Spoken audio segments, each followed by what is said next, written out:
زنانو خوندو تی خو د رسول الله صلی الله علیه وسلم سره دشمنی راخسته ده تی خو د رسول الله صلی الله علیه وسلم سره معلوموي تی د رسول الله صلی الله علیه وسلم پر نقش قدم پر سنت طریقه باندې زندگی چې داغه نه تیروي پر رواج پسې ځغلي رواج کوي پیشن کوي د کفر لار چې داغه اختیاروي هغه لکه څنګه ګوره ستیل منځونه چې کوم دی هغه په ګرنټي درته وایم چې نه دي صحیح او ستیل من چې دی هغه نه دي صحیح په وجه د دې ستا نفلونه چې دی هغه نه دي صحیح په وجه د دې ستا غسل کله صحیح و ستا اودس کله صحیح و تا کله کاوی غسل او اودس وی کې هغه خو پر نه شمار دی هغه خالي د صفایي اودس او غسل دی په وجه د دې ستا نوکان غټ دی تا د رسول الله صلی الله علیه وسلم سره دشمنی راخسته ده ګوره نوکان غټول دا اوس یو رواج جوړ سو دا اوس یو پیشن جوړ سو دا اوس یو مثل جوړ سو په دې معاشره کې د هغې وجه دا ده دا نوکان غټ ډېرې زنانې خوندي نوکان چې دي هغه په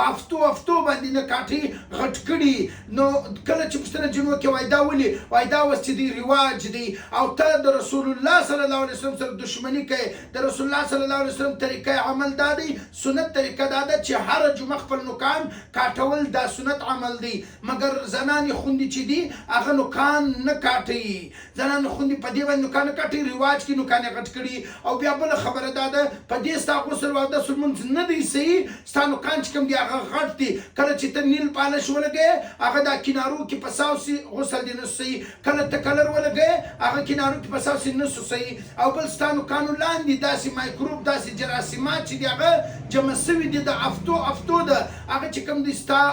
په غسل کې هلته جلد ته چې دي اوبه نه یې لکوي نو د دا شانو ډېر خیال وساتئ بعضې زنانې خوندي خو دا شان نه استعمالوي هغه خو صحیح ده چې دا کومې زنانې چې دا شان استعمالوي هغو دپاره دا ډېر ضروري پیغام دی پر دې باندې نظر وساته د دا شانو خیال وساته چې ستا هم دنیا ښایسته سي هم د آخرت ښایسته سي او په زندګي کې د دین راسي خپل نوکان چې کوم دی هغه هره جمعه کاټوه د کفر په فیشن پسې مه ځه دا فیشن دی اوس زنانې خوندي نوکان ډېر غټ کړي وایي دا رواج دی په رواج پسې د محمد صلی الله علیه وسلم په طریقه پسې ولاړ شه